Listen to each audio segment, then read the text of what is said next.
Good afternoon and welcome back to TMNtv News. I'm Kerrigan Hutton and the date is October 3rd, 2022. Today we'll be giving you an update on some international news as well as look at some local news. Days after a Category 4 hurricane hit Florida, the state and nation are getting a glimpse of just how powerful the system was and how much the damage was left in its wake. The death toll from the Hurricane Ian rose to nearly 100 today as search and rescue missions continue. The hurricane brought a 10-foot storm surge in some areas and winds estimated at approximately 150 miles per hour, according to the Tribune News Service. Many who tried to outlast the storm were stranded and left without power. Water and food have been hard to get in some portions of the state. Many towns along the coast now resemble ghost towns. According to numerous reports, Miami Fire and Rescue and Florida Task Force 2 Public Information Officer Iggy Carroll said people don't realize the scope of the destruction until they emerge from their homes. He said then they understand there's no way to sustain themselves here. Hurricane Ian was one of the most powerful storms to hit the coast in recent years. And in the latest breakthrough from the Ukraine-Russia war, Ukrainian forces penetrated Moscow's defenses in the strategic southern Kherson region, one of the 4 areas in Ukraine that Russia is trying to grab and desperately defend. Ukraine's forces have become so apparent that Russia's military defense ministry was forced to acknowledge their accomplishments. As Russian President Vladimir Putin scrambles to solve problems with manpower, weapons, troop and morale and logistics, along with intensifying domestic and international criticism, he faces confusion and disarray domestically about his patrol troop mobilization and establishment of new Russian borders. We are missing a new newscast member today, as Alicia Fireham is in Albuquerque, but she has made sure to keep us updated on what's going on in New Mexico. To you, Alicia. Thank you. Like I said, I'm out here in Albuquerque, New Mexico for the 50th annual Balloon Fiesta. You can see behind me they're getting ready to take off. This event lasts all week. It'll be through next weekend. There's morning and afternoon sessions, and this marks the 50th year that the Balloon Fiesta has been in Albuquerque. Over 800,000 visitors attend this event, depending on the year, and with it being the 50th anniversary, it's probably going to be drawing bigger crowds. We are breaking a record for the number of balloons here. There's going to be 650 balloons flying out here. So definitely a cool event. It is a bit of a drive from Hays, but I hope everything's going well back in Hays. Back to you. Glad to see you're having fun. We'll see you in the studio next week. On October 12th, the Forsyth Library is hosting a Kansas LGBTQ+ Leadership Symposium. Sponsored by the LGBT Resource Center at Kansas State University, the event is taking place from 9 a.m. to 5 p.m. and will be streamed online as well. The conference will highlight the work that libraries and archives do for the LGBTQ+ community in Kansas. More on this event will be posted later on tigermedianet.com. Fort Hays Hispanic and Latino Organization, otherwise known as HALO, hosted their Hispanic Heritage Month celebration last Thursday. Last Thursday, students were able to do crafts and have authentic food donated by Iglesia La Luz del Mundo from Bazine, Kansas. You can follow FHSU HALO on Instagram and their TigerLink page to see more events and information about Hispanic Heritage Month. Stay tuned for TMN in upcoming weeks on coverage of these events. The Your Voice Through Cancer Craft Boutique was held at Gross Memorial Coliseum on Saturday. Over 110 vendors were in attendance. The event is the largest fundraiser of the year for the organization, which uses its funds to help support cancer patients as they go through treatments. Here's a look at the event from TMN reporter Jillian Lynch.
Thank you, Jillian.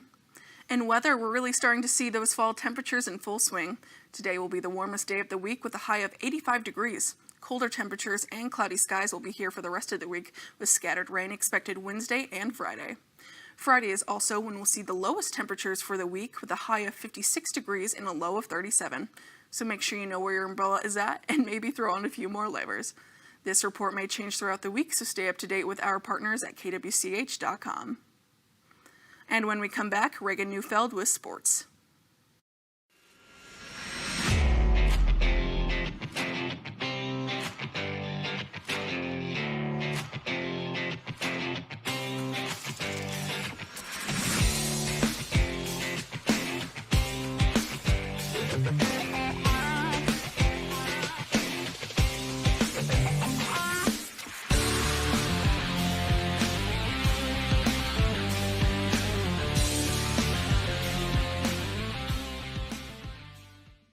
We know you'll love what you see here on our campus in Hayes, America. With over 200 academic programs, small classroom sizes, and a 96% success rate, we will make sure you get the tools you need to succeed. We are proud to offer you 120 clubs and student organizations, over 300 different intramural activities, and countless other ways to get involved here on campus. As the most affordable four-year institution in the entire state, we are excited to offer you the best value in education anywhere. Not to mention our robust scholarship programs to help minimize that stress of paying for college. We hope you enjoyed Tiger Nation, and we can't wait for you to see yourself here.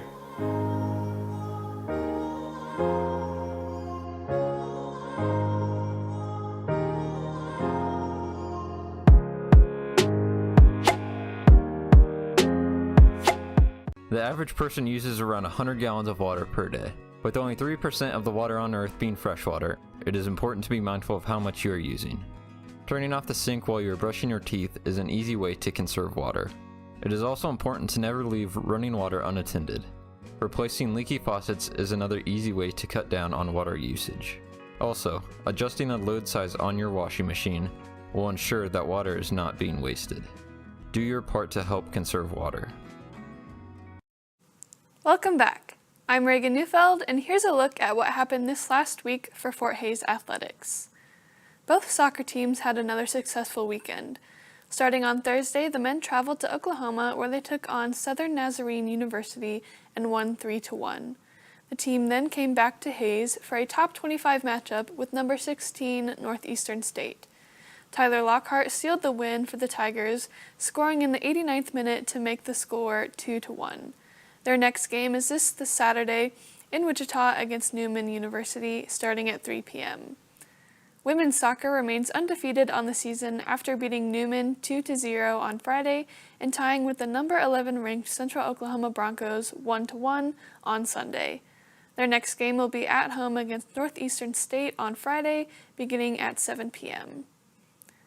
Last Friday marked the third race of this season for the cross-country teams, where they competed at the Gants Creek Classic in Columbia, Missouri. As a team, the men finished fourth, led by Grant Bradley, who finished fifth. Ethan Fisher was another top 20 finisher for the Tigers, placing 18th. The women's team placed second overall and led all Division II teams at the competition. Reagan Hodgson finished fifth, followed by J.C. Vath, who finished sixth, and Darian Hudgens, who finished seventh. The next race for the Tigers will be on October 15th in Colby. The men start at 10:45 a.m., with the women following at 11:15. Both the men's and women's golf teams were in action last week. The men traveled to Oklahoma, where the Missouri Southern Lions were hosting their fall invitational. As a team, the Tigers finished 10th, led by Maddox Mills, who placed third out of 100 competitors. Jackson Rader and Tanner Copeland followed, tying for 36th and 46th, respectively. On Wednesday, Mills was named the MIAA Men's Golf Athlete of the Week for his performance. Up next for the men's golf team is the Ichabod Invitational in Topeka, taking place today and tomorrow. The women's team competed at home last week, hosting the Lady Tiger Classic at Smoky Hill Country Club. The team placed 9th. Morgan Brasser posted the best finish for the Tigers, tying for 9th individually. Following her was Lexi Ritter, who tied for 29th, and Aaliyah North and Hannah Nimmo, who tied for 43rd. The women's golf team will be back in action on October 8th and 9th in Larchwood, Iowa for the Fall Regional Preview. The volleyball team took on 2 top 10 teams last week, resulting in 2 losses. Starting on Tuesday, the Tigers lost to the number 6 ranked Nebraska Kearney Lopers 3-0. The story was the same on Saturday here in Hays against the 10th ranked team in the nation, Northwest Missouri. In that game, Morgan Christensen led the offense with 8 kills, while Emily Ellis recorded 1 block and Jaden Daffer recorded 10 digs on defense. The Tigers will be back in action tomorrow at 6 p.m. in Gross Memorial Coliseum, taking on Emporia State. Lastly, football dropped to 1-4 on the season following a 38-20 loss to Nebraska Kearney on Saturday. Trailing by just 1 touchdown at halftime, the Tigers were then outscored 24-13 in the second half, giving up 17 points in the fourth quarter. Returning from a 3-game break due to injury, quarterback Chance Fuller completed 21 passes for 219 yards and 1 touchdown, but also threw 2 interceptions. Wide receiver Manny Ramsey recorded 10 catches for 134 yards, making it the 9th 100-yard receiving game of his career. Next Saturday, Fort Hays will host the Washburn Ichabods for homecoming, with kickoff set for 7 p.m. You can find updates on all Fort Hays athletics throughout the week on TigerMediaNet.com. In just a second, we'll hear from Katie Rivera about recent entertainment news, but before we go, here's a look at this week's athletic schedule.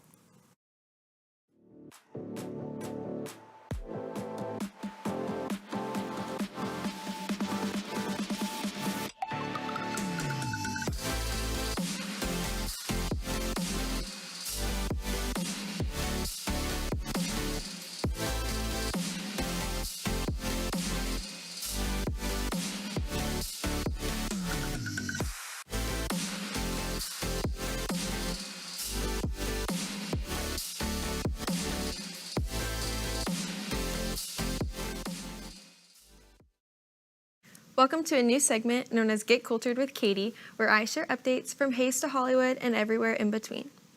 First, Kim Kardashian's new podcast, Kim Kardashian's The System, The Case of Kevin Keith, released 2 episodes on Spotify today. Kim will unpack Keith's conviction of a triple homicide from 1994. If you're looking for a new show to splurge on, Dancing with the Stars premiered September 19th and is the first show to play live on Disney+. You can keep up with Charlie D'Amelio, Jordan Sparks, Bachelorette Gabby Wendy, drag queen sensation Shangela, and other stars on Monday nights at 7 p.m. A classic American series, Survivor, is on its 42nd season, airing on Wednesday nights at 7 p.m. on CBS. It's a show that has lasted for 2 decades and is personally one of my favorites. The Kansas City Chiefs took a victory over the Tampa Bay Buccaneers Sunday night at Tampa, 41-31. The Chiefs seem to be on an early season sprint, or maybe Tom Brady is just too old to keep up with the young Kansas City team. Lastly, Fort Hays State University announced the 6 homecoming candidates for 2022, Zoe Cooper and David Schulte, Luz Gomez and Enrique Cabrera Rodriguez, and Norda Garcia and Slater Heglin. You can meet the candidates at the Homecoming Royalty Meet and Greet on Thursday from 1 to 3 p.m. in the Union North Patio, where cookie and refreshments will be provided. As for the rest of the week, the annual Homecoming Bonfire will be Thursday evening from 7 to 9 p.m. on the East Lawn by the Robbins Center. Oktoberfest festivities will begin Friday morning until Saturday at Hays Municipal Park, and the FHSU parade will be at 11 a.m. Saturday in downtown Hays. I hope you're having an amazing homecoming week. My name is Katie Rivera, and this concludes Get Cultured with Katie.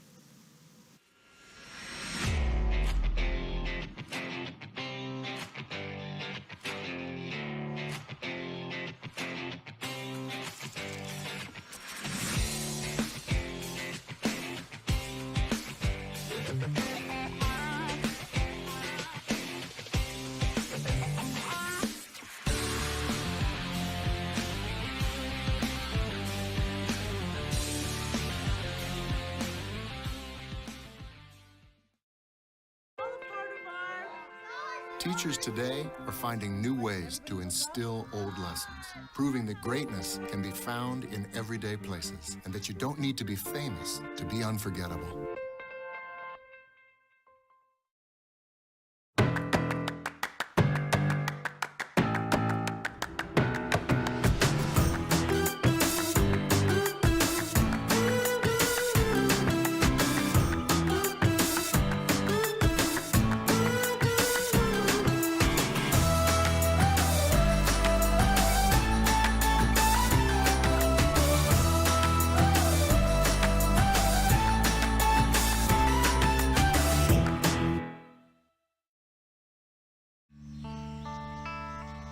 This is the moment I knew his future had no boundaries. There are some moments only the forest can inspire. Find yours at discovertheforest.org. When you transfer to Fort Hays State University, you discover unmatched affordability, convenience, and powerfully supportive faculty and staff, all with a determination that matches yours. Complete your degree and leap forward in your life and career with Fort Hays State University Online. The best value in education anywhere.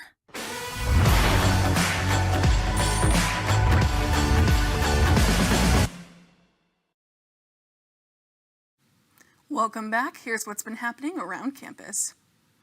FHSU's Forsyth Library is a great resource for students. TMN's Katie Rivera spoke to Forsyth Library Instruction and Outreach Librarian Cindy Landis, who talked about what resources students underestimate when using the library. Tutorials and our subject and course guides. It's one of the buttons on the library homepage, right under the search box, is subject and course guides. And the librarians create these miniature websites to guide students either to specific databases or specific video tutorials of what is a peer review publication, how do you know you've actually found one, things like that that maybe your instructor requires but doesn't explain or expects you to know already. And so those tutorials and those miniature websites that are kind of catered to the research-based courses or counseling or psychology or some of the other subjects, those can be super helpful. More information can be found on Katie's story on tigermedianet.com. The Moss Thorns Art Gallery is currently showing the Landfall Press 5 Decades exhibit. TMN reporter Tim Shefflin was there to see the exhibit. The Landfall Press 5 Decades exhibit is going on now until October 28th at the Moss Thorns Art Gallery. The Landfall Press was founded in Chicago in 1970 by Jack Lemmon. The Landfall Press is a publisher and printer of etchings, lithographs, and wood cuttings. The 5 Decades exhibit is 96 of Jack Lemmon's favorite art pieces that he made with other artists. According to Colin Schmidberger, the Moss Thorns Gallery director, Jack Lemmon got into printmaking when he was a student at the Kansas City Art Institute. Here's Schmidberger on why printmaking is important. It's a really unique form of art that will never go away. You know, it started out as more of newsprints and books. This is how they're created. And then now it's becoming an even larger art form, you know, creating works such as these throughout. It's one of those, any artist out there, it's something that's great to have the knowledge of how it works because you can kind of dip it into each and every field just within the arts themselves. And so I think it's one of those, to be able to showcase a master printer's work is quite incredible just because of the scale and the amount and the different types of printmaking that are showcased. This is the first traveling exhibit the Moss Thorn Gallery has had. Here is Schmidberger on why it is good for the community. This is not only great for Fort Hays, it's great for the community and the surrounding communities to be able to come in and see work that they would normally have to travel, you know, 4+ hours to go and see. And so it's really cool to be able to bring this scale of artwork. I know our students have been taking advantage of it, coming in here and drawing, the teachers as well. And the community members have been great coming in and showing their support for the 5 Decade show. The next exhibition for the Moss Thorn Art Gallery is the Interior Design Student Exhibition from November 4th to December 2nd. For TMN, this is Tim Shefflin. Thanks, Tim. For more on the 5 Decades exhibit, stay tuned to TigerMediaNet.com. The musical Promises Promises premieres next Thursday in the Felton Start Theater. Showtimes are Thursday, Friday, Saturday at 7:30 and Sunday at 2:30. You can buy tickets online underneath the music and theater calendar on the Fort Hays website. And on Saturday, the Hays Symphony Orchestra held the American Tapestry Concert in Beach Smith. Our reporter Caitlin Leiker sat down with Brian Buxted, the Hays Symphony Orchestra director. I want the audience to just appreciate what we have here at home. The music that we have, even more locally, the wonderful players that we have here in Hays and around the region who come in to help us perform. But yeah, there's a lot of music out there in the world. If you just dig a little bit, you can find things that are unexpected but really wonderful. Thank you, Caitlin. And the BSU hosted its annual barbecue, the first one since 2020. I got the pleasure to go to the event and speak to some of the members. We're here to bring people together. The downtown Hays Pavilion was filled with music, delicious food, and many smiles as the Black Student Union held its annual barbecue party. Being the first time since 2020 to hold the event, BSU members, new and old, were excited to see such engagement with the community. Sydney Walker, the secretary of the BSU, told me more about the reason for the event. What our goal for the BSU from this event was just to bring awareness to our organization and show that it's not just about Black, it's about everyone coming together for like the empowerment of Black people. I personally think the turnout was really, really good. I did not know this many people were going to show up, and I'm so happy. Everyone seems to be having fun and eating good food. And we're thinking about doing a block party in the spring semester, and I think the turnout's going to be just as good, if not better. She also told me how important events like these are to the community. These are not only important to BSU, but also to the community in general, because it helps people come together and that people still like to meet in person and socialize rather than through text or through Zoom. People still, as long as there's good food, honestly, people will be willing to show up to anything, honestly. Fort Hays students, as well as people around Hays, lined up quickly for the food. The main course included ribs, hot dogs, burgers, and chicken, as well as a plethora of sides, mac and cheese being a favorite amongst guests. Benjamin Wyndham III was one of the cooks. Me personally, I was in charge of a little bit of this and that. I did the baked beans. I was in charge of marinade, seasoning, grilling the chicken. And basically what's going on here today is we're having our BSU annual barbecue for the community. So if you're not here, sucks to suck, but we miss you. But yeah, so we're hosting the barbecue just for the community, just to show our love and support and just to, create a good time, I don't really have a favorite food. I'm just happy to be here grilling, helping out the club, BSU, and the community, so I'm here. So this event is important for Fort Hays State and the community of Hays in general, just because it's a small town, and myself, I'm from a big city, and so I'm used to events like this like every week where I'm from, so it's nice to just bring a little bit of my hometown here to this little town Hays, while I'm pursuing my degree. Growth, coming together, and community were big themes of the night. New member Danny Garcia gave his thoughts. This club is meant for everybody. This activity is meant for everybody. Like, there's kids out playing the games. There's people just hanging out, being with their friends, meeting new people. It's more just to kind of bring the community more together. So it's known not just for the university, but also for the community of Hays, where once people start coming in to move in, actually come live in Kansas, come live in Hays specifically, it creates that opportunity to be like, hey, they did an event where they had a barbecue and everybody was invited because it was free food, or if you just wanted to come hang out and meet some new people, it's always welcome. And that's what I think the goal is kind of just make people feel more welcome to come hang out, kind of bring the community a lot more together.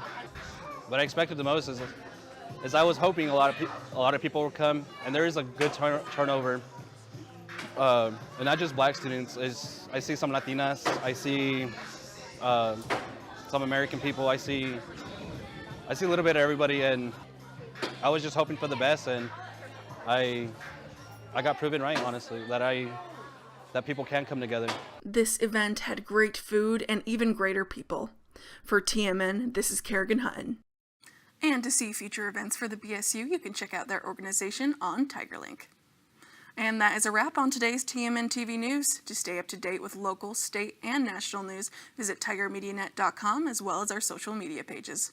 Thank you for watching. I'm Kerrigan Hutton, and we'll see you next time.